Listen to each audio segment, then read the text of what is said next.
Ministro del Gobierno, entre los diferentes temas que vamos a abordar. Ministro, muy buenos días. Nos sorprende lo que ha pasado en Guayaquil con este caso, ministro. ¿Cómo está? Buenos días. Efectivamente, es otro caso más de este proceso de criminalidad en el cual estamos inmersos, pero que los estamos combatiendo. El gobierno ha sido muy claro en que va a actuar con claridad y con contundencia respecto de estos hechos, y en este caso pues la Policía Nacional pues ha intervenido y ha podido hacer su trabajo. Vamos a ver qué es lo que arrojan las investigaciones, pero en todo caso, claro, preocupa mucho que haya esos valores acumulados tan estratosféricos en una vivienda y para qué se usaron, en qué se usaron. Pero entiendo que ya las investigaciones van a arrojar los resultados necesarios. Ministro, precisamente en ese caso, el día de ayer se conoció que se creó esta Secretaría de Seguridad, su titular Diego Ordóñez. ¿De qué se encargará y cuál va a ser el presupuesto que tendrá esta Secretaría? Bueno, el presupuesto se está definiendo. Entiendo que en los próximos días ya se tendrá una cifra más clara, pero en todo caso es la Secretaría que se va a encargar de, entre otras cosas, equipar a la Policía Nacional, Fuerzas Armadas, manejar la problemática de seguridad, establecer una serie de coordinaciones interinstitucionales con las diferentes instituciones que trabajan dentro del Frente de Seguridad. Eso es un paraguas casi del Ministerio de Defensa, el Interior y sí, es un paraguas institucional que va a permitir manejar la seguridad en su conjunto y para el cual el presidente ha considerado como la persona idónea a Diego Ordóñez, y estoy seguro que va a hacer un muy buen trabajo. Justamente yo quería preguntarle a su ministro, ¿por qué Diego Ordóñez para coordinar la seguridad? ¿Por qué no? ¿Por qué no?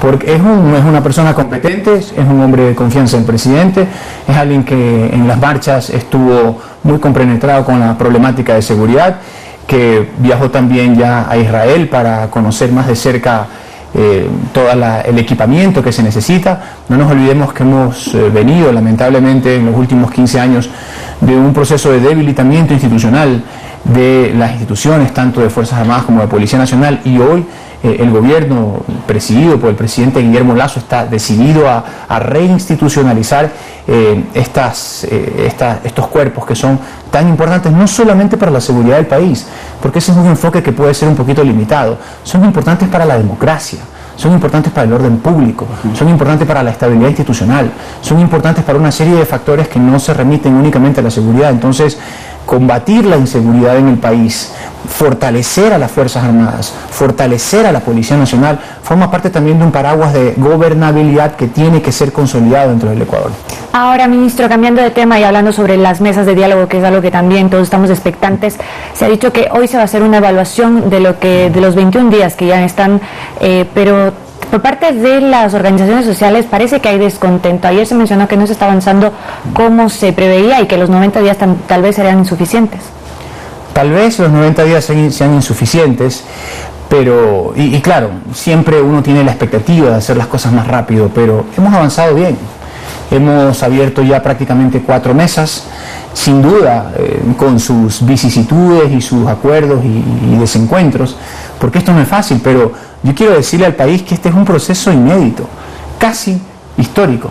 Nunca se ha sentado un gobierno con las organizaciones sociales a procesar los temas que tienen que ver y que impactan a 18 millones de ecuatorianos. Por ejemplo, en la mesa de banca pública y privada logramos un acuerdo con 4 ejes perfectamente definidos: reestructuración, recalificación, condonación y acceso a créditos. Ayer tuvimos una muy buena reunión en mesa de control de precios con una serie de parámetros en materia de control, en materia de políticas públicas, por ejemplo el Observatorio Plurinacional, que lo vamos a implementar, y también de acceso a información, que es extraordinario porque le permite al Estado ir aterrizando también a nivel de los diferentes estamentos las decisiones que se van tomando. Es decir, ya no estamos hablando de un gobierno solo ni aislado, estamos hablando de un gobierno en contacto directo con las organizaciones, con la sociedad civil, con una serie de actores que antes habían sido marginados por los antiguos gobiernos. Ahora usted me dirá, claro, pero ¿por qué no se hizo antes? Claro, sí, siempre se pueden hacer las cosas antes, pero como dice el refrán, más vale medio tarde que nunca, porque tampoco es que estamos tan tarde, y yo estoy seguro que en los 90 días vamos a tener bastante suceso en algunas mesas, y si es que se tiene que extender el plazo, que se extienda. Aquí lo importante es que se haga un trabajo serio, metodológicamente ordenado, con claridad, con transparencia y pensando en los beneficios para las grandes mayorías y que eso arroje resultados positivos para todo el país. Yo estoy convencido que estamos por ese camino. Muy bien, ministro, yo quisiera volver un poquito al tema de seguridad, que evidentemente es uno de los que preocupa a la ciudadanía. ¿No podría ser tal vez alguien que tenga un poco más de conocimiento en el tema de seguridad y que tenga tal vez este nivel estratégico que necesitan todas las entidades que estarán bajo su cargo, más o menos? Lo que pasa es que desde la entelequia y desde lo ideal siempre se pueden formular perfiles y perfiles, pero el presidente ha tomado una decisión, lo ha hecho en función de los elementos que él ha visto que tiene Diego Ordóñez. Es una decisión perfectamente consensuada, meditada, y yo creo que hay que dar tiempo para que las cosas vayan agarrando su rumbo. Aquí lo importante es que independientemente de los nombres, porque también hubo nombres que cambiaron después de las marchas en los ministerios, salieron unas personas, entraron otras, aquí hay un líder del proyecto que se llama Guillermo Lasso Mendoza, y hay un programa presidencial y de gobierno que tiene que cumplirse, y eso tiene que implementarse en las diferentes instituciones. Dentro de ese programa y dentro de esa ejecución, la problemática de seguridad es fundamental, y yo creo que el proceso de reinstitucionalización y fortalecimiento de estas entidades va a arrojar resultados muy positivos, esperemos hasta finales de este año. Y ministro, ¿se puede ratificar que esta nueva secretaría va a utilizar recursos que ya existen, tanto bienes como también personal? ¿Eso está garantizado? Sí, obvio, no tiene por qué ser de otra manera. Por supuesto que tiene que utilizar los recursos que ya existen. Al final del día, yo siempre comparo a la seguridad con el empleo, porque es una consecuencia de muchas buenas decisiones, o, si es que no se hace bien, de no tan buenas decisiones. Entonces, cuando hay empleo es porque se han tomado una serie de decisiones en diferentes aspectos que confluyen a un panorama económico más estabilizado. Cuando uno va construyendo un panorama de seguridad en un país, es porque ha construido una serie de decisiones a nivel institucional, a nivel de recursos, a nivel de cooperación, a nivel de prevención, a nivel de represión, a nivel de fortalecimiento, que finalmente terminan generando una situación distinta a la que nosotros recibimos cuando el gobierno asumió su gestión en abril del 2021. Entonces, yo pienso que desde ese punto de vista hay bastantes buenas razones para pensar que podemos, con esta secretaría y con las designaciones que se han hecho, tener un nuevo panorama de seguridad con una situación bastante más consolidada a fines de este año. Ministro, en otro tema y que también ha generado preocupación es sobre los casos o presuntos casos de corrupción que se están investigando dentro del gobierno nacional. Hay dos funcionarios cercanos al presidente que ya han sido separados. ¿Qué pasa en estos? Bueno, ellos han sido separados porque el presidente ha considerado que existen elementos suficientes para esa separación. Y yo creo que nosotros desde el comienzo, y el presidente lo ha dicho así, hemos sido absolutamente tajantes en este tema. Funcionario que esté inmiscuido en situación de corrupción tiene que ser separado del gobierno. Primero. Segundo, la justicia debe poder hacer su trabajo.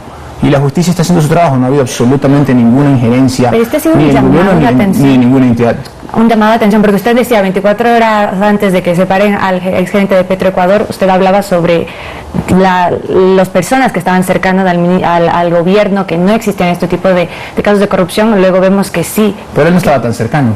Él es gerente de Petroecuador, y yo me refería a los funcionarios cercanos al presidente. ¿Pondrán ustedes denuncia tal vez por este tema de Ítalo Cedeño? Si es que corresponde, sí, pero ojo, una cosa es la decisión política de que un funcionario cuestionado tenga que dejar el gobierno, y otra cosa es la decisión judicial de que alguien que ha sido imputado con razones concretas que hagan presumir su participación en un ilícito tenga que responder ante la justicia. Yo creo que aquí debemos separar dos cosas, y esto probablemente tiene que ver con el axioma de que la mujer del César no solamente debe ser, sino también parecer. Y nosotros en el gobierno tenemos que preocuparnos de que las cosas sean consistentes desde diferentes ángulos. Por eso es que el presidente tomó la decisión de separar al funcionario de Petroecuador. Pero las investigaciones tienen que seguir su cauce, tienen que establecerse con las herramientas procesales adecuadas, y de seguro, si es que hay indicios que permiten pensar en la comisión de delitos y en su participación, entonces tendremos que presentar las acciones correspondientes. Sobre el tema de Juan José Pons, ministro, bueno, durante la semana anterior salió el caso, usted también se pronunció en otro medio, incluso manifestó que nadie estaba por encima de la ley y de la ética que tiene que ver. Sin embargo, en estos días ya nos ha comentado mucho, pero lo que sí se sabe es que Pons fue un miembro, un consejero de gobierno y cercano también a la campaña, ¿Qué dice el presidente Guillermo Lasso sobre esto que sucedió con una persona que era cercana a él? Bueno, a todos nos preocupa. El presidente ha sido muy enfático desde el comienzo en su lucha contra la corrupción, su entorno también. Obviamente que este tipo de casos nos preocupa, pero lo mejor que podemos hacer, como yo lo he dicho varias veces, es facilitar todas las condiciones para que la justicia haga su trabajo. Lo peor que le puede pasar a un país es la impunidad cuando hechos delictivos se producen, pero también no está bien cuando la justicia saca conclusiones anticipadas y condena anticipadamente a la gente. Entre lo uno y lo otro, la justicia debe abrirse camino. Por eso nosotros hemos considerado desde el gobierno que tenemos que actuar con prudencia, con distancia y con apoyo. ¿Para qué? Ejemplo, para que la justicia trabaje y concluya lo que debe hacer. Me imagino que también ustedes estarán investigando, no desde el tema judicial, eso lo hace otra institución, pero ustedes en las aduanas y en las diferentes instalaciones del gobierno pueden estar averiguando, indagando qué pasó con Pons. ¿Hubo alguna irregularidad, ministro? ¿Ustedes ya conocen sobre eso? Hasta este momento no tenemos elementos que nos permitan concluir en esas irregularidades. Esa es una investigación que se está llevando de forma privada, que hizo una denuncia la directora nacional de aduanas, que se está llevando a cabo la investigación por parte de la Fiscalía, y nosotros estamos a la expectativa de que esas herramientas permitan arrojar la verdad sobre los hechos. Si es que se produjeron hechos irregulares, quienes participaron allí tendrán que responder y tendrán que sobre ellos pesar todo el rigor de la ley. Pero debemos esperar, ser prudentes y obviamente apoyar todas aquellas declaraciones, informes, documentos periciales o la serie de herramientas que permitan establecer con claridad si es que ha habido irregularidades en las aduanas, quién ha participado y de qué manera lo han hecho. Ministro, ayer en Asamblea se empezó ya a preparar el escenario para esta posible reunión que tenga, bueno, no posible, sino la reunión que tendrá con el Ejecutivo y que han dicho será el próximo miércoles a más tardar. La iniciativa de la Asamblea es que se empiece por el tratamiento de la ley de inversiones. ¿Qué tiene que contener esta nueva ley de inversiones para que no vuelva a ser rechazada? Bueno, de hecho es una ley que está bastante pulida, porque con lo que se envió la vez pasada, yo en ese momento era asambleísta, entonces incluso participé, no fui el ponente, pero fue en mi comisión, que era la Comisión de Desarrollo Económico. Por lo tanto, tenemos una idea bastante clara de qué fue, por ejemplo, los temas monetarios y financieros fueron extraídos ahí, algunos temas petroleros también se dejaron afuera, pero en materia de digitalización, de zonas francas, de zonas especiales de desarrollo económico, había un consenso bastante ecuánime de por dónde debían ir las cosas. Entonces yo creo que con ese insumo que nos ha permitido tener bastante claridad sobre cuál podría ser ese proyecto, me parece que hay un camino que desde el punto de vista de lo jurídico y de lo normativo está bastante allanado y está bastante claro. Ahora, lo político siempre es otra cosa. Por lo tanto, habrá que conversar con las diferentes bancadas para ver de qué manera esta información ya se va haciendo llegar a las bancadas y que se tome una decisión sobre eso, porque a mí me parece que de adoptarse va a ser una herramienta muy positiva para el país. Ministro, ¿y en qué panorama queda también estas reformas laborales que hemos conversado desde el año pasado y que también incluso se puso sobre la mesa esta opción de ir a una consulta popular? Con este nuevo escenario, digamos, que se abre esta mesa de diálogo con la Asamblea Nacional, ¿quedaría descartada la consulta popular en el tema específico de reformas laborales? Nosotros sí, en el tema específico de reformas laborales probablemente sí, porque si es que nosotros logramos avanzar bien con la ley de inversiones, con el proyecto de ley de inversiones y poderla tratar en un tiempo presumiblemente corto y poderla aprobar como corresponde en función de los criterios que aquí hemos conversado, pues yo creo que el siguiente desafío debería ser la reforma laboral. Ese sí va a ser mucho más discutido, porque allí va a haber posiciones más encontradas, ahí hay panoramas y aspectos ideológicos que seguramente las diferentes bancadas van a enfocar. Pero nosotros tenemos que buscar la manera de establecer puentes, como yo lo escribí y lo sugerí en la carta que le respondimos al presidente de la Asamblea. Tenemos que buscar la manera de establecer puentes y relaciones institucionales adecuadas entre Ejecutivo y Legislativo. Nunca ha sido fácil, cada uno tiene su visión respecto de las cosas, pero nosotros estamos aquí representando a 18 millones de ecuatorianos y en función de eso tenemos que actuar y decidir. Me dice sí, solo en reformas, específicamente en reformas laborales. Sin embargo, está abierta la posibilidad de una consulta popular. Sí. ¿Qué temas entonces habrían ahí? Bueno, allí... ¿Para cuándo, ministro? Bueno, es lo que permanentemente nos han preguntado, y tengo que reconocer que nunca hemos dejado de lado la consulta popular, pero sus contenidos han mutado. Inicialmente estábamos trabajando sobre 3 ejes, que era el económico, el institucional y el que tiene que ver en materia de seguridad. Luego, por la serie de hechos que se dieron en el país, pensamos en que mejor era hacerlo exclusivamente desde el punto de vista de la seguridad.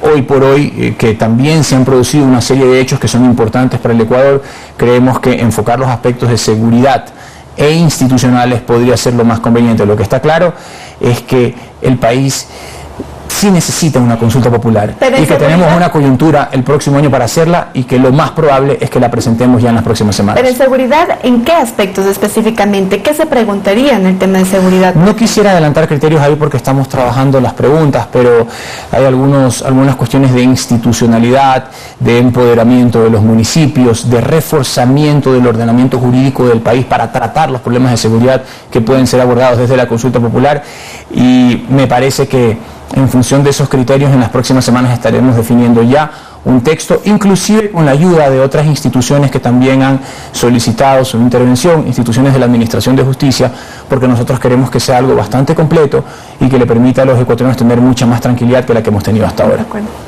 Ministro, y volviendo al tema de los diálogos con el legislativo, ¿qué otros proyectos propondrán ustedes de ley que entre dentro de esta agenda de prioridades que se van a trazar? Bueno, como dije, nuestra prioridad es ley de inversiones, reforma laboral.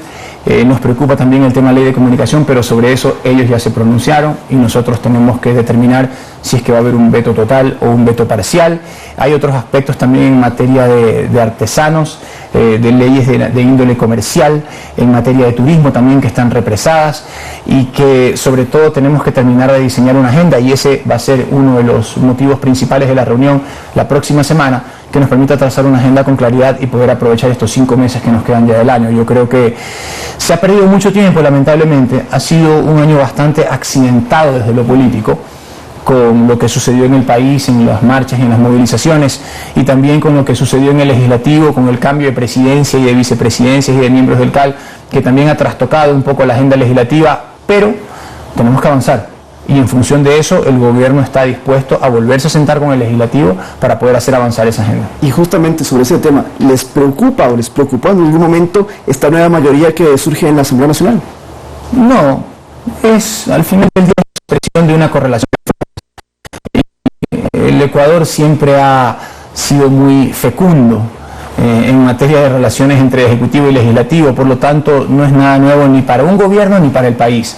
Nosotros tenemos que buscar la manera de entender lo que está sucediendo en el escenario y sobre todo posicionar los temas que son importantes para los 18 millones de ecuatorianos: estabilidad institucional, agenda legislativa, empleo, seguridad, salud, educación. Esas son las cosas verdaderamente importantes, y lo que aspiramos es que la clase política entienda también la importancia del momento y la necesidad de tomar decisiones. Borrón y cuenta nueva con la Asamblea.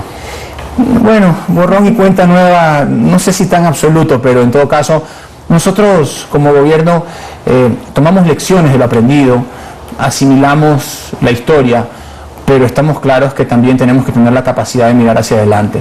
Y al final del día, los actores políticos, cada uno tiene su visión y su manera de enfocar las cosas, pero por encima de esas visiones tienen que primar los intereses de 18 millones de ecuatorianos, y es esa la absoluta prioridad para nosotros. Muy bien, nos queda corto el tiempo para abordar todos los temas necesarios. Muchísimas gracias, ministro, por su presencia aquí en Noticias 7. Nosotros estábamos conversando con el ministro de Gobierno, Francisco Jiménez. Nos vamos a una pausa, pero quédese con nosotros, que al volver tenemos deportes.